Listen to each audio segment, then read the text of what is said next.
following show contains adult content. It's not our intent to offend anyone, but we want to inform you that if you are a child under the age of 18 or get offended easily, this next show may not be for you. The content, opinions, and subject matter of these shows are solely the choice of your show hosts and their guests, and not those of the Entertainment Network or any affiliated stations. Any comments or inquiries should be directed to those show hosts. Thank you for listening.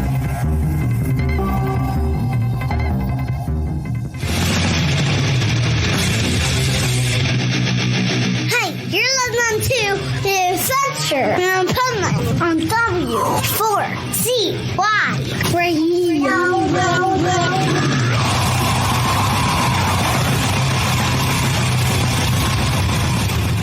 Wake up, America!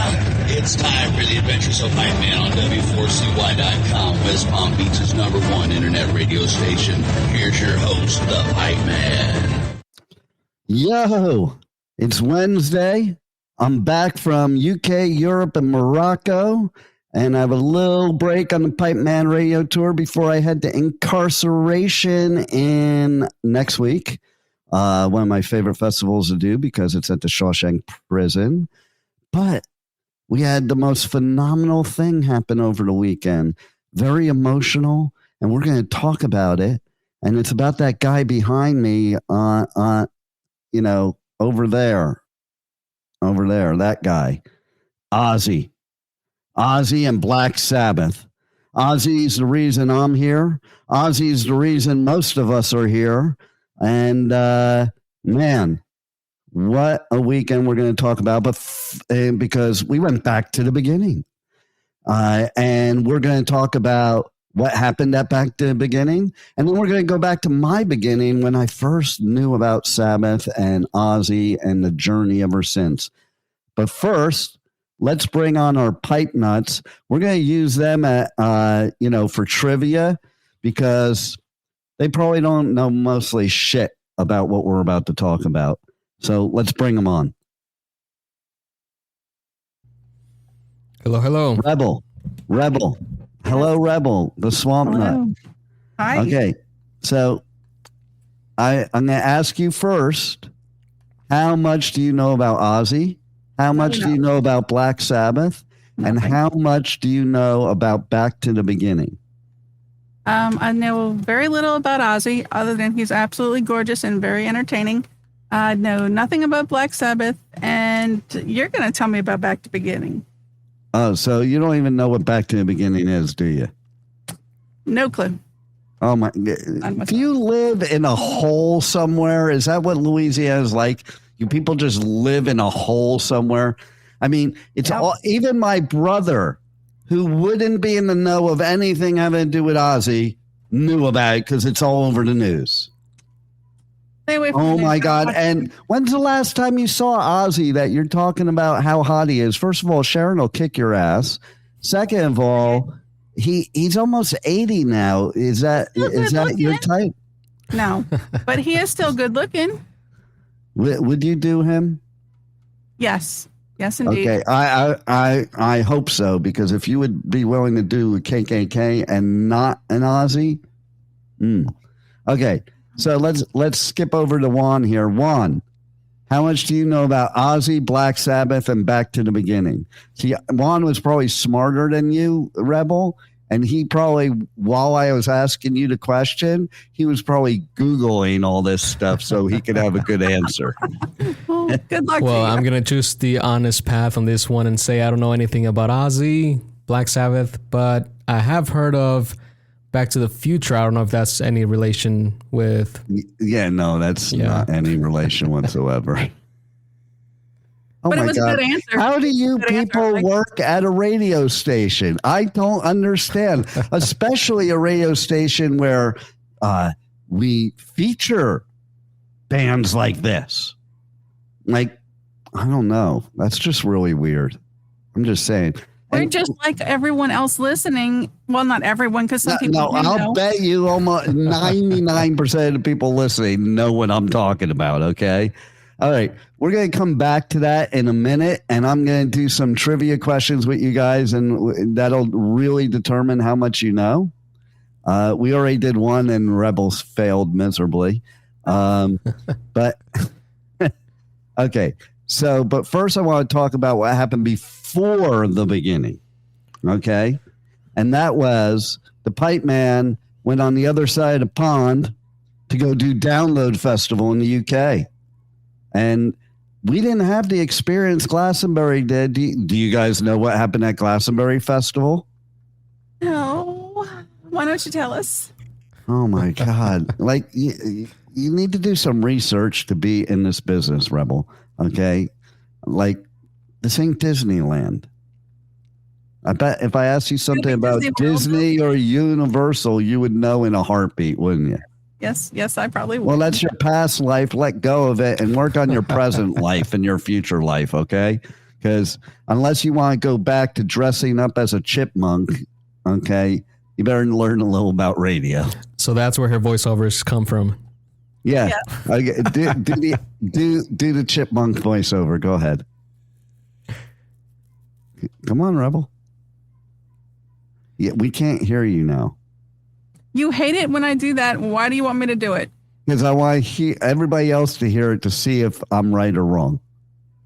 Which one do you want? Do you want the actual chipmunk voice or just the younger voice? No, let's do an actual chipmunk voice because that probably would be funnier.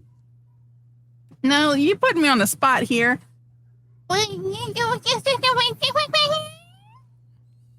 What the hell? What kind of chipmunk is that? That's like a chipmunk that's on LSD or something. I don't know.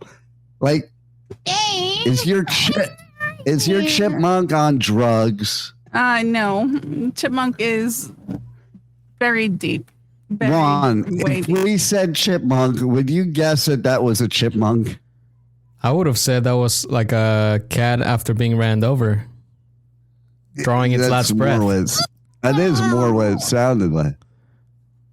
Go ahead. Let's hear that. What's that? That's the cat being run over. Oh my God. That's the worst fake orgasm ever. Not an orgasm. Can you imagine being in the moment and you just hear that? Oh my God. I would jump out of the bed just like a cat would. You know, when the cats like freak out and they like, that would be me. Immediate turn off. Oh, yeah. You know what else is an immediate turn off? Rebel? I mean, no, what? I am so glad that chipmunk sound, okay? That would be enough to be like, yeah, she's probably got a disease. Yeah, I agree. See, that's a chipmunk sound. That's using a freaking device to change your Who told voice. you that? Okay. Nobody has to tell me. I don't want to talk about this anymore. We have more important things to talk about. Download Festival, we'll start with. Freaking amazing. I love that festival. I love the people that run it. I think it's one of the greatest family oriented. And when I say family oriented, I mean the metal and rock family. I don't mean your chipmunk family, Swamp Nut. And it was amazing. I love the people there that I work with too. Like the media people, they're so great. They're so cool. They're so helpful. They're so nice and so trustworthy. Big deal. And some of them speak English. Others speak Birmingham. Okay. Like, because it depends on what part of the UK you're from, whether you can understand the English or not. And I had somebody, okay, I'm saying Birmingham because that's where Sabbath got its start. I should have asked that as a trivia question of you guys, but you had no clue of how to put those two things together.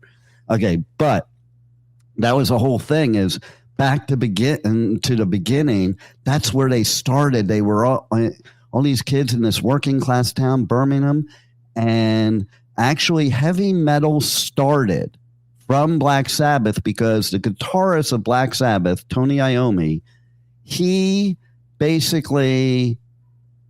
an accident at his work where part of his fingers went bye-bye. I'm putting that the nice way. And he was a guitarist. And some people would be like, oh, now I'm going to my career is over. Oh, I'm going to be doing this the rest of my life. No, he founded heavy metal over that incident because he had to change the guitar so he could play it. And that's where we got the heavy metal sound. Awesome. So, way to go, Tony. And that all started in Birmingham. But have you ever heard Ozzy speak a lot of times? Can you understand what he's saying? Not always. Yeah, most people can't. And that's because he's from Birmingham. And like, I have friends of mine from the UK that before I ever went there for the first time, they're like, hey, when you fly in there, you're not going to understand a word anybody's saying. And I'm thinking to myself, come on, they're speaking English. Well, no, because the way Ozzy sounds, that's how they sound. Like, you'll talk to that, and you talk to them, and it's like, so it's kind of like playing a record backwards. Kind of. Now, here's a funny story, and it comes up in my interviews when I do interviews in the UK. They're on my download interviews. By the way, everybody, if you didn't catch the interviews live, check them out. Go to iHeartRadio or anywhere that you listen to your podcasts, and you can check out all of the interviews from Download Festival. But here's the thing that, that was so true. I flew in there and people were talking to me like that. I'm like, what did you say? I really had no clue what they said. It's for real. But here's the funny story. Thing two had a very proper Queen's English way of speaking. She came here from the UK. And I always talk about how, like, sometimes people come from the UK, from certain areas of the UK, and they act like they're a royal when they come over to America. And they're the ones with their noses down on Americans, because most of all the cool British people I know, they love America. Okay? Maybe not so much right now, but usually. But anyway, so she had that attitude like, I'm English, I'm better than you, and and acted like a royal. And I found out where she was from, and when I tell English people, they laugh. So every single one of them, because she's from Newcastle, and I didn't know what that meant. But Newcastle is like real serious working class, not royal class for sure. And they have a certain way of speaking. They call them Geordies. Okay. And they're like, you couldn't tell her Geordie accent. I'm like, no, she sounded like she's speaking the Queen's proper English. She must have like taken a class or something, because apparently their accent is also very, sometimes you don't understand it, or they talk like, it's almost like they talk like if they were from Brooklyn here. So that's my best explanation. Are we talking like Bridgerton, or?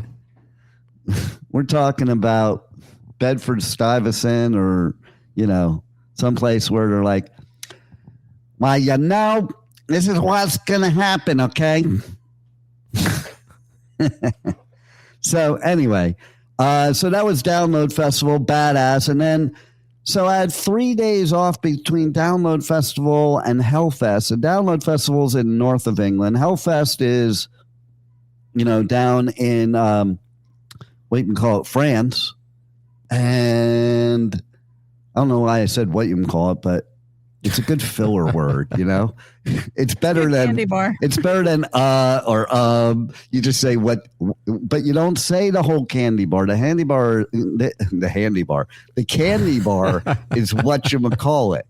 This is, you don't say the whole thing. You kind of like abbreviate it, like what you call it, instead of what you call it. You see what? See, she can't tell the difference because she's from Louisiana, and that's how they speak anyway. Like, they don't speak English properly anyway, so she doesn't know the difference. Okay, but so anyway, I could have stayed in England. I could have gone straight to France and hung out there ahead of time.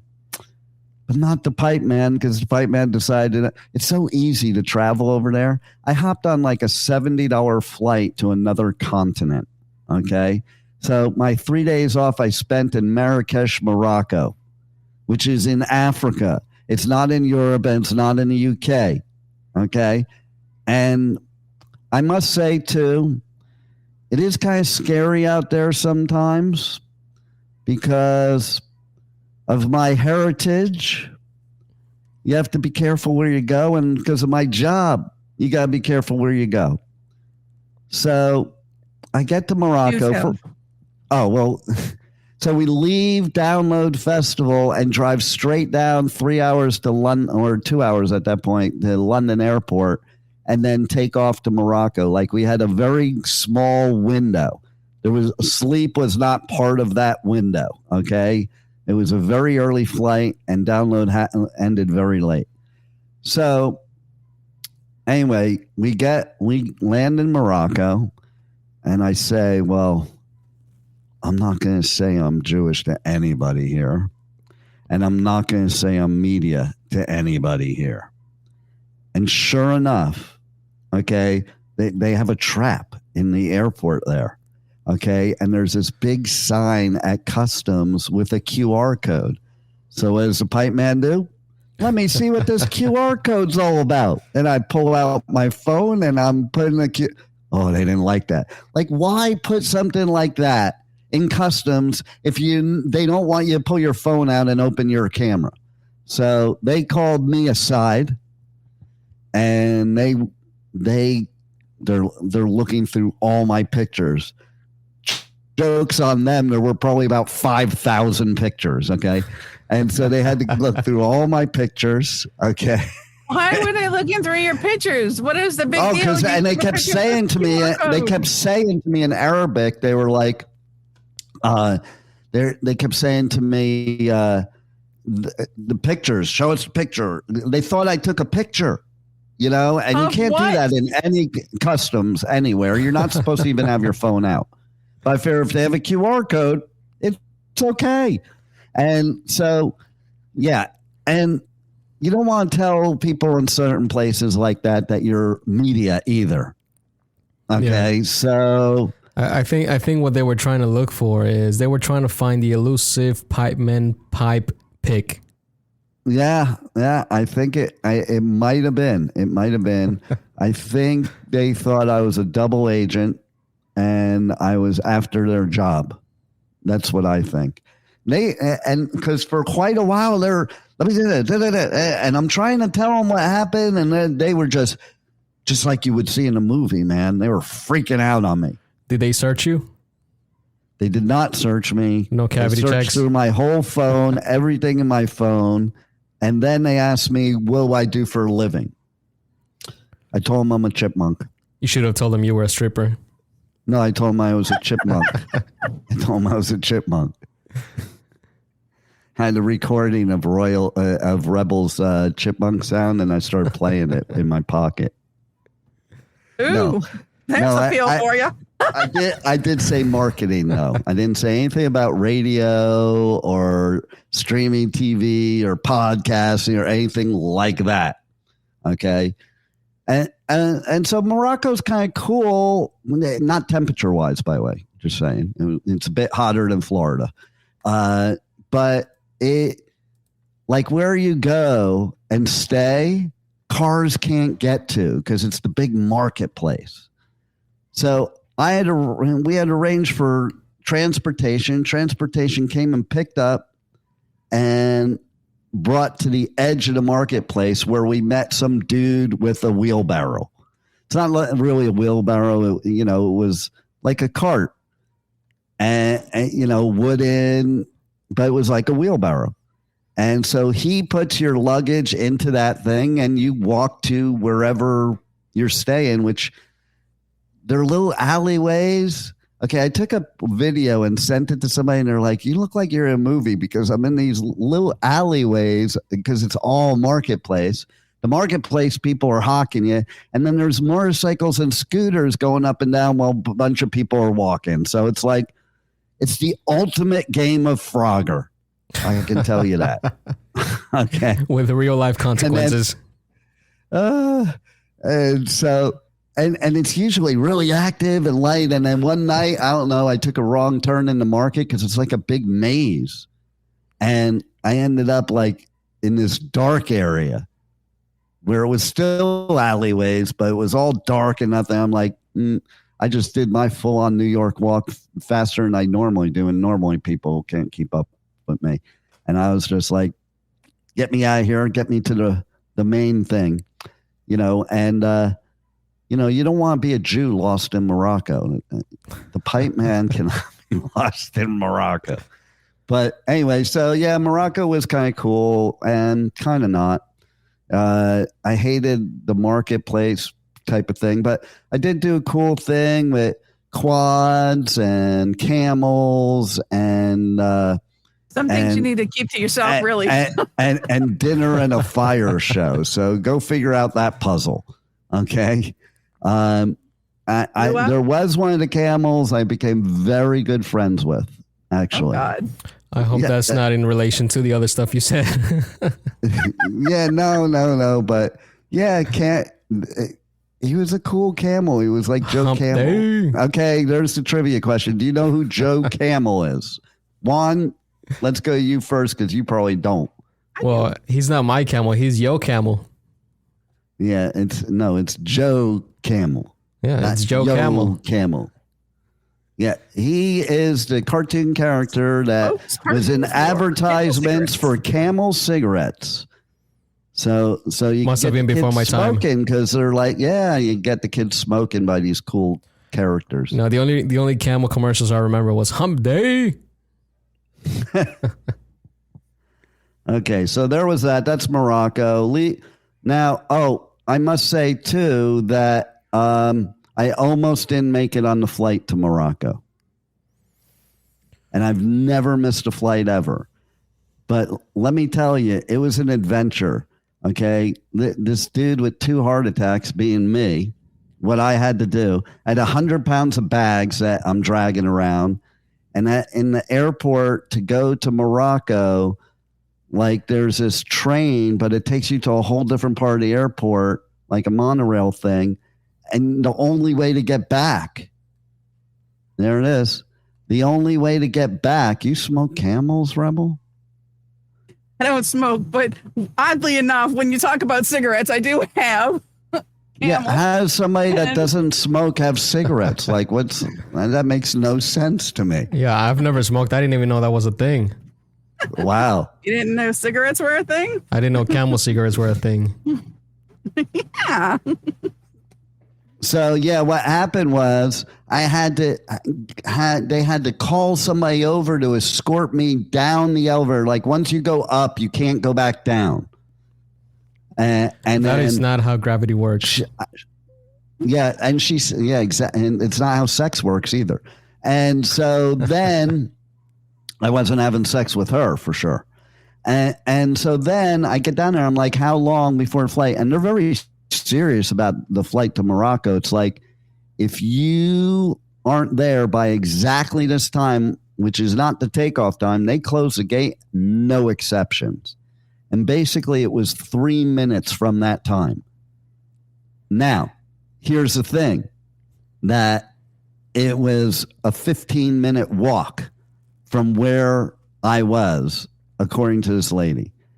So I took my 100 pounds of bags and ran and had to go down like 5 deep flights of stairs. And I was like, fuck it. I didn't even pick up the rolly bags. I just dragged them down the stairs. Like, I'm surprised that they lasted through this thing. This was O.J. Simpson on super steroids, okay? Ron wouldn't get that, but there used to be Hertz commercials before, OJ killed people, that he's running through the airport to get his rental car because he was like one of the greatest running backs ever. So, yeah, this was like that, but 10 times more. And I had a flannel on, and it's like 95 degrees, but I had flannel on because it didn't fit in my bag. I didn't want a checked bag. I wanted to carry on. So Like I had to be in cold weather climates too. So I was wearing that. I was sweating it was like slow motion at the end. The lady at the gate, she's waving me in. And then I'm like running in slow motion. And I just like in the Olympics, just like take a leap over the finish line and I get on the plane. And literally it was that close. It was literally that. I'm not even exaggerating. And after all of that, here's the real question. Does it beat Flying Spirit? Well, it didn't have to do with the airline. It was me. Would you rather go through that again or fly Spirit? Oh, you know what? I fly Spirit. I haven't had problems with Spirit, to be honest. Really? No, never. Everyone that I've known that has flown Spirit have said that they had at least one problem with it. I've never had a problem with them. I've been lucky. It might be because I never flew them, but no, I'm just kidding. I have flown them, but that would be a good reason. Okay. And Rebel just can't stop herself from sucking on things, even just for the show. Okay. Don't worry, Rebel. It's That's not that much cigarette. longer. That's the only cigarette that you talked about me smoking.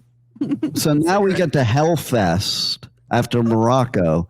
Hellfest is one of my favorite festivals on earth. It's like decorated so cool. It's like you're in hell. At night, the fire is going everywhere. During the day, it's like hotter than Florida. Like you are seriously in hell. Like I was saying at a press conference, dripping during the press conference, trying to record this thing while it's burning my eyes because it's so hot. But it is a fun time. Everybody must experience Hellfest at least once. Okay. And so but if you don't live there, it requires a passport. So if I want to lose some weight, all I have to do is go to Hellfest. Oh yeah, for sure. Like you'll walk like 80 miles in a weekend. And I was going rogue at Hellfest. Some of the interviews that I got were because I went to see a band and I thought they were great. And I caught them as they're walking off stage. I'm like, hey, let's do an interview. I kid you not. I'm not even kidding you. Like, and I, not disrespectfully, it wasn't like I wasn't where I was supposed to be, but I was like, hey, you guys fucking are badass. And I'm here doing media. We should do an interview.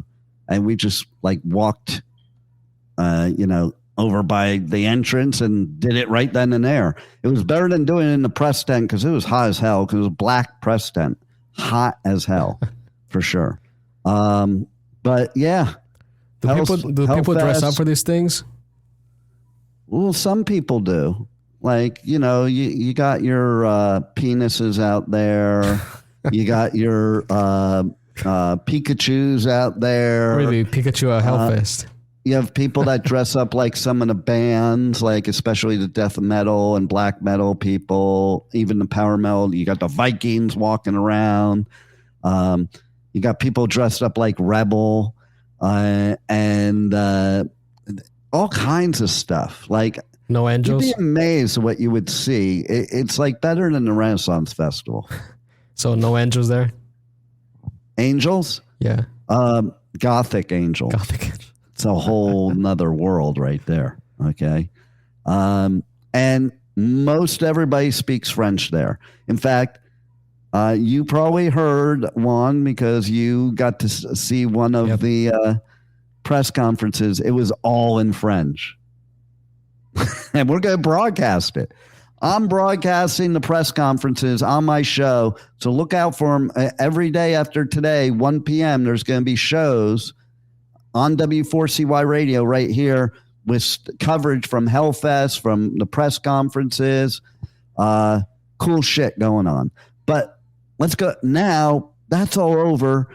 Then I go to Spain for another festival that at this time I won't talk too much about. But let me just say, I never do this. I left at before the second day even started. But I did go surfing in Spain, so that was cool.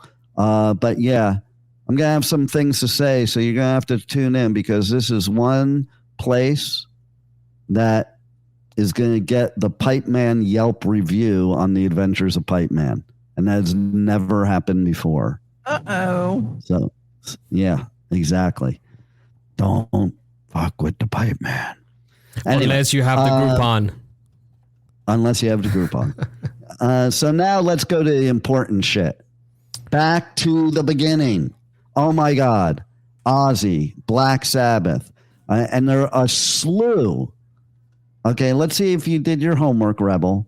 Can you read the list of artists that performed at Back to the Beginning? I can't see without glasses on, and nope, I cannot. What a cop-out. Okay, let's see. The Hispanic probably has better English than you. So, Juan, can you read off as fast as you can the list of artists that played and honored Ozzy Osbourne and Black Sabbath?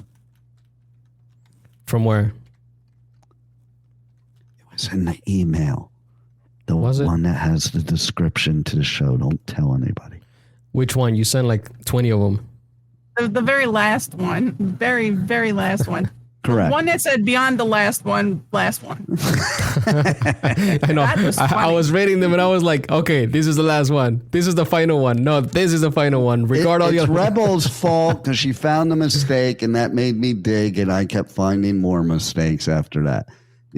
Of course, Juan, you got it and didn't even look at it to give a shit to find the mistakes. But, thank God we have the cat.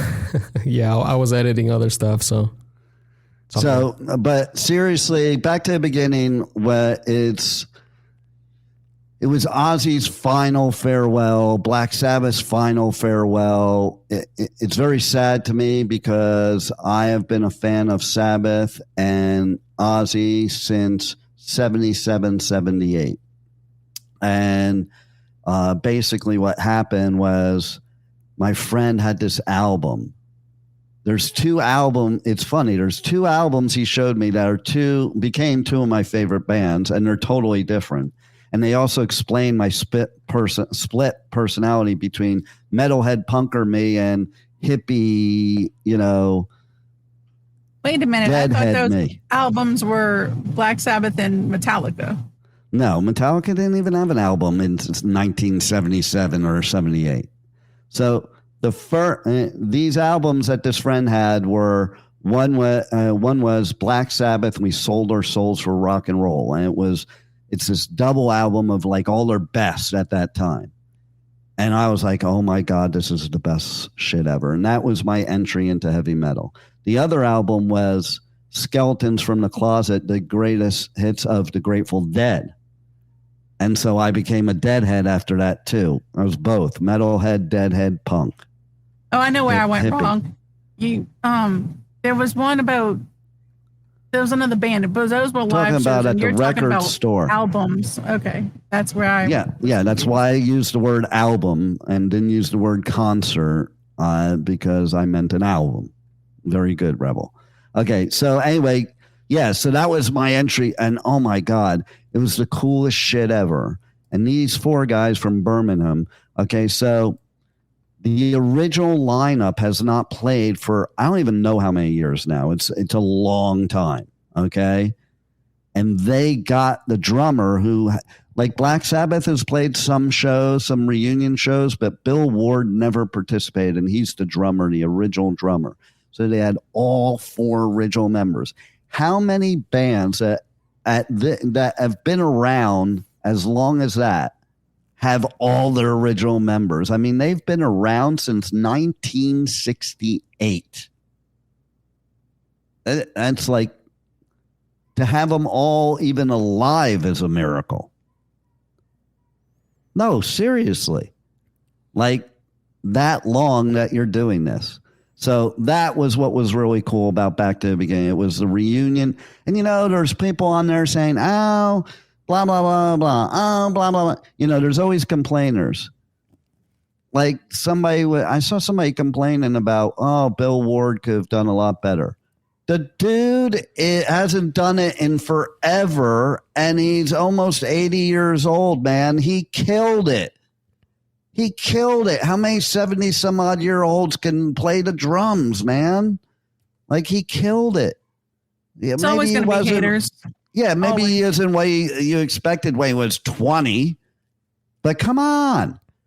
There's even people that talked shit about Ozzy, and it's like, are you fucking serious? The fact that these people can actually still take the stage and perform awesomely. Ozzy barely can now. Like, what he did to do this is how dedicated he is to his people.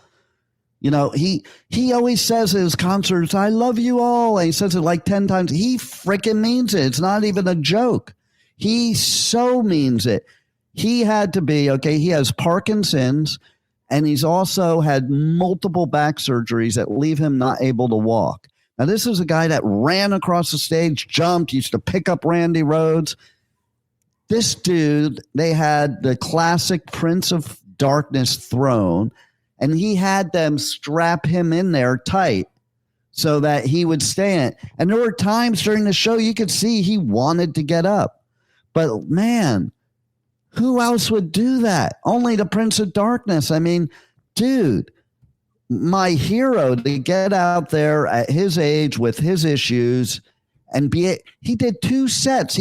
Okay, so there was a bunch of bands that performed, and whenever Juan's ready, we'll have him go through that. But each of them only played like anywhere from 3 to 5 songs, and one of them they all did like a Sabbath cover, so that was really cool.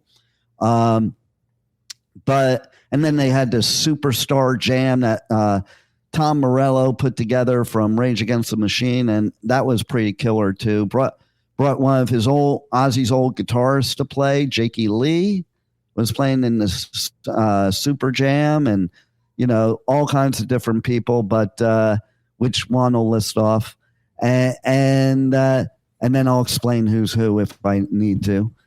But I mean, he did 2 full sets. Like, he did 4 or 5 songs each for Sabbath and Ozzy in a row. Like, for somebody with Parkinson's who has those back issues, and he takes pain meds to like be able to live. He had his doctors cut him off all pain meds to do this show. Well, don't you remember when we went what a superhero. Do you remember when he took the stage so sick he could barely walk at Louder Than Life? Yeah. But he did it. I mean, that's dedication. That man is awesome. He loves his fans. And okay, so I have to tell you something. I just have to break it out right now. The most epic moment besides Ozzy and Sabbath playing was Youngblood. Now, Youngblood plays at a bunch of Danny Wimmer festivals. He's a really cool dude, too, in person. And Ozzy took a loving to this kid.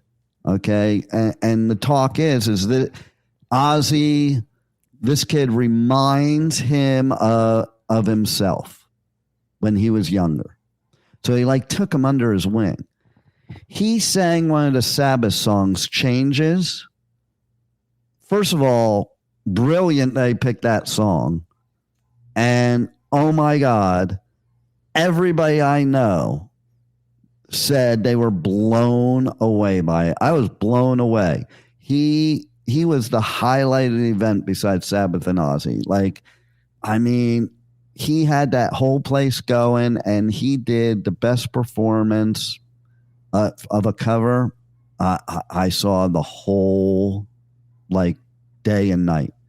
It was amazing. You have to go check it out because this kid was so honored to be there that he did everything he could to make Papa Ozzy proud. And Ozzy does treat him like another one of his kids. Speaking of kids, trivia question, what happened to Kelly Osbourne at Back to the Beginning? Do you know? I do not. We do not.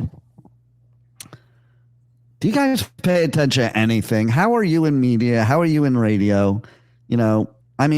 Juan, he has an excuse. He's the behind-the-scenes engineer type. But Rebel, you're more of the in front of the microphone type, so you should be knowing these things. Just And saying. it's been so long. You're getting too old. You're getting too old. Whatever. That's really what it comes down to. You're not even relevant anymore. Oh, okay. All right. All right. So let's see if you were even paying attention, Rebel. What was the question? What happened to Kelly Osbourne? Back to the beginning. Okay. Do you know who Kelly Osbourne was dating? Not me. It was not a band that played at Back to the Beginning. I can tell you that.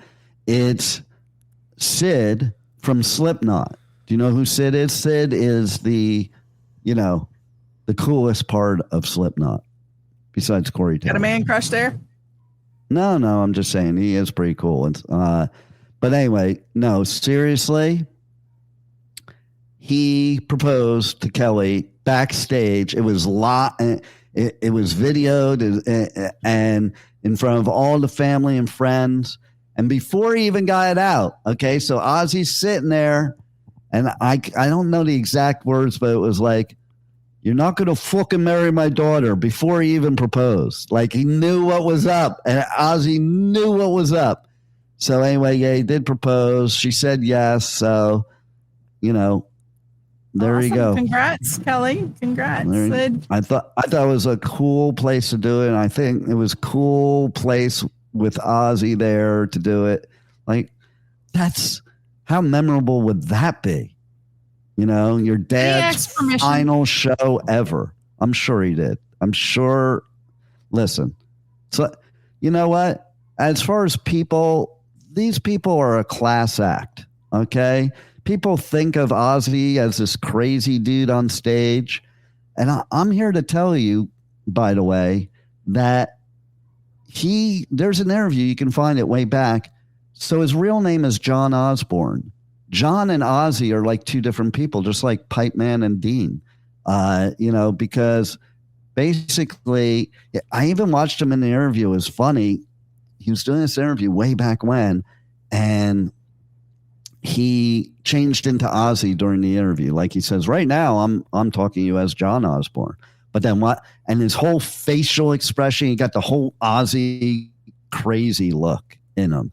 And it is kind of a thing when you go up on stage or you go on the mic, and Rebel, you would admit this too, because you do this all the time anyway. But, you get into this character, and it's, you don't even think about it. It's like automatic.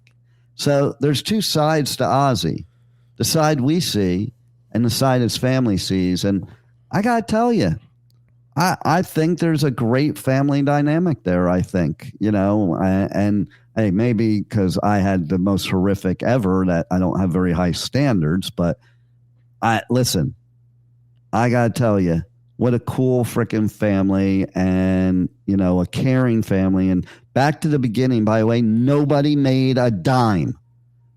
Nobody. It was all went to charities, Parkinson's charity, Children's Hospice, and basically there was one band that was invited and then disinvited. We don't even know who it is yet because she hasn't said. She said she's going to say. Sharon disinvited because they wanted to profit off of it. And the rule is nobody was making a dime. And they raised millions and millions of dollars for these charities. So not even the vendors? I don't know about the vendors. Because that would have been cool, like if they just break even and then donate the rest to charity. I think it had to go like that because she pretty much said nobody. Like every bit, nobody's getting paid for anything. Nice. And you had Metallica perform, you had Slayer perform, you had Alice in Chains perform, you had Gojira perform, you had Hailstorm perform, you had Rival Sons perform, you had Mastodon perform, you had Lamb of God perform. Okay, so what's the rest of the list there, Juan? I can read the whole list if you want. Really fast. Do it pretend like you're doing it in Spanish, but do it in English. Okay, that makes a lot of sense. All right, so we have Youngblood, Mastodon, Rival Sons, Anthrax, Lamb of God, Hellstorm, Alice in Chains, Gojira, Pantera, Slayer. Gojira. Is it Gojira? Gojira, Pantera, Slayer, Tool, Guns N' Roses, Metallica, as well as Super Jams with Tom Morello's All-Stars, including Tom Morello, Whitfield Crane from Ugly Kid Joe, Vernon Reid from Living Colour, Sleep Token 2. Is that a 2? Right, that's Roman numeral 2. Name, yeah. Okay. Sammy Hagar, Rudy Sarso, Papa V Perpetua from Ghost, Mike Borden from Faith No More, KK Downing, Jonathan Davis from Korn, Jake E. Lee, Lizzie Hale, Fred Durst from Limp Bizkit, David Draymond? Or Yes. Draymond? Draymond. Okay, David Draymond from Disturbed, Dave Stop right there for a second. Yep. I want to talk about David. Okay. David is part Israeli and has been very outspoken. He's pro-Israel. They booed him when he came up on stage. And I want to clear something up. People are like spreading all over the internet that he said, oh, we're going to start this shit array. And that's not what he said. What he said was, all right, let's start this to the band, meaning starting the music, okay? But people have to spread this bullshit stuff, okay? And I'm here to tell you that is a known fact that both Sharon and Ozzy are very pro-Israel. So anybody that is surprised that David would be there shouldn't be. And this isn't about political stuff. This was about saying goodbye to a legend. A legend. Okay, people need to stop their fucking complaining, stop their comments, stop their political shit, and just let it be what it was. A beautiful, emotional day to somebody that every single artist that performed at there and probably everybody in the crowd has been influenced by Ozzy and Black Sabbath, because without them, there wouldn't be any heavy metal. Okay, you can continue your list. All right, continuing on. Dave Ellefson, Chad Smith from Red Hot Chili Peppers, Billy Corgan from the Smashing Pumpkins, Andrew Watt, and I think that's the end of it. That's the end of it. They also did a killer tribute to Randy Rhoads, which was badass, and I think it was badass of Zakk Wylde to include that too, who's the guitarist for Ozzy and also Black Label Society, and also has a band called Zach Sabbath, where he does Sabbath covers. Another cool-ass dude. But Randy Rhoads is one of the greatest guitarists ever. He was the original guitarist with Ozzy when Ozzy went solo. They were like soulmates, the two of them. And most people know, Juan probably doesn't. He was killed in a plane crash into the tour bus. And so I actually got to see Randy Rhoads. It was like months before he died. And it was on New Year's Eve. And I told my bro, I told my dad I was sleeping over my bro's house. He told his parents that he was sleeping over my house. And we went to Ozzy instead. And then we get home from Ozzy.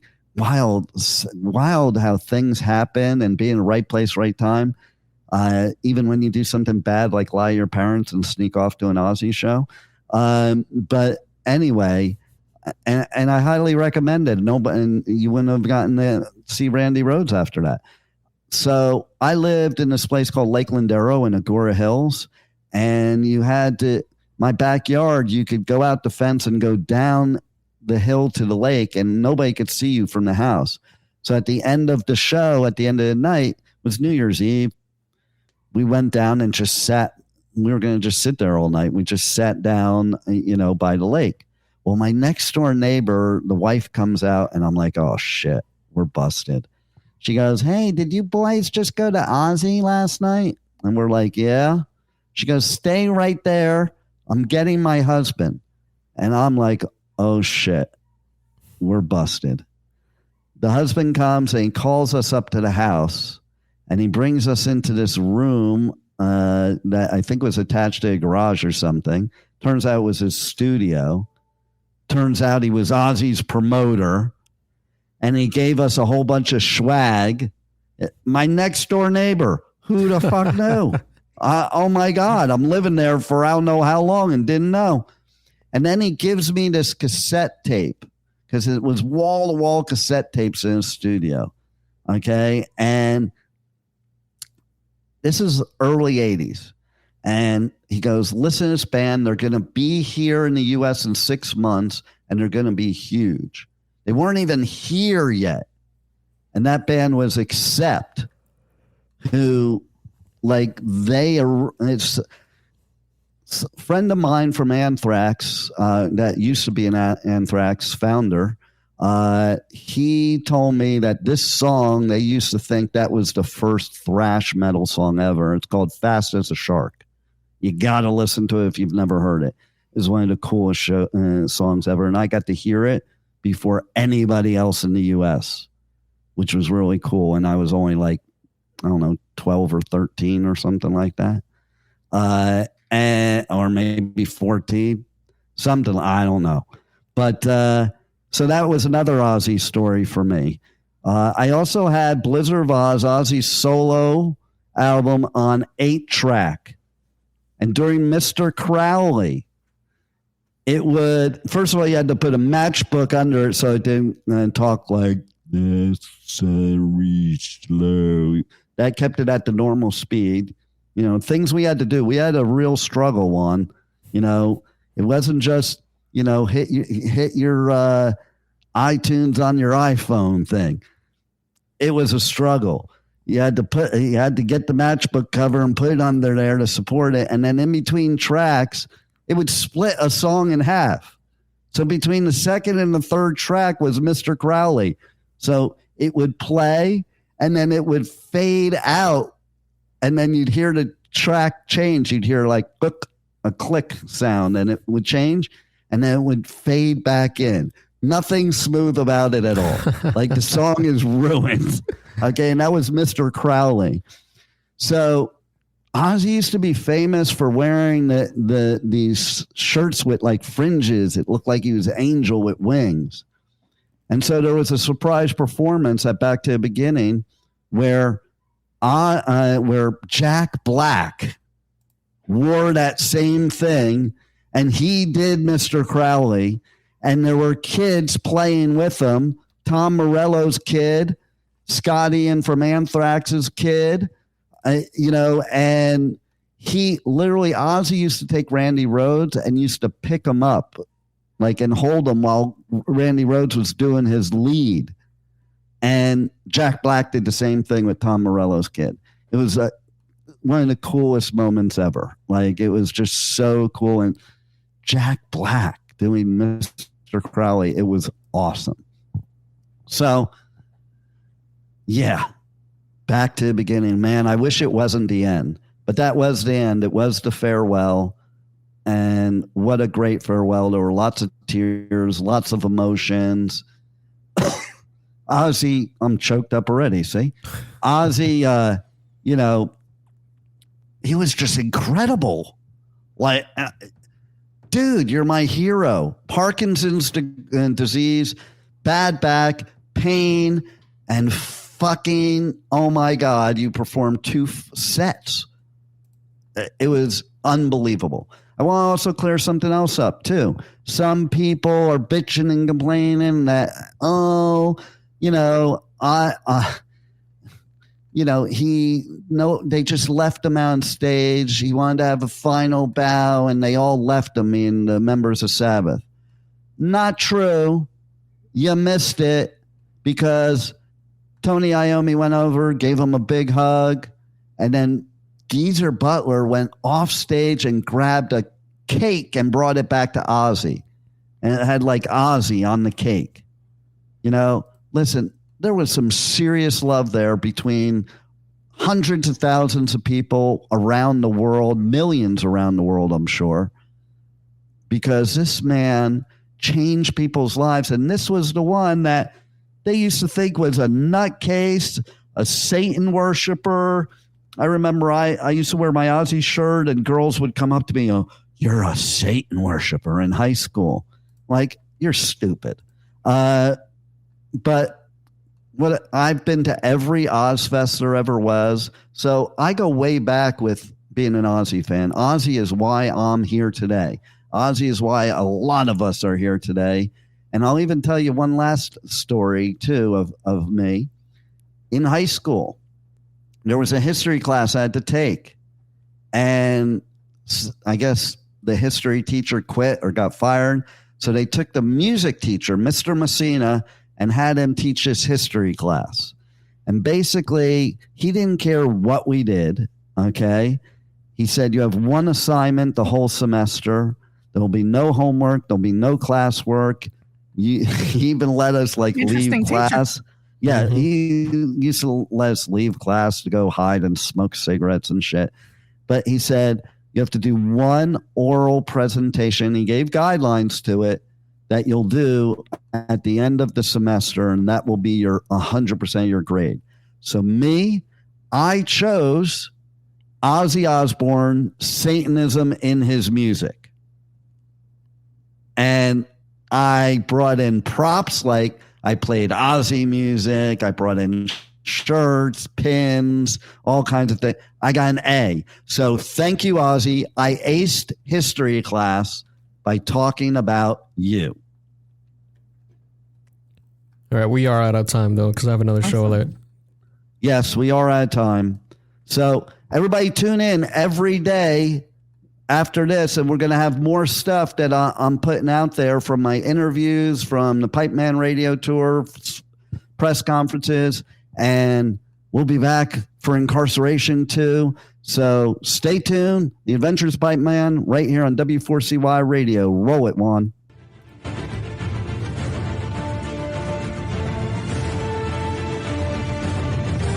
Thank you for listening to the Adventures of Pipeman on W4CY Radio.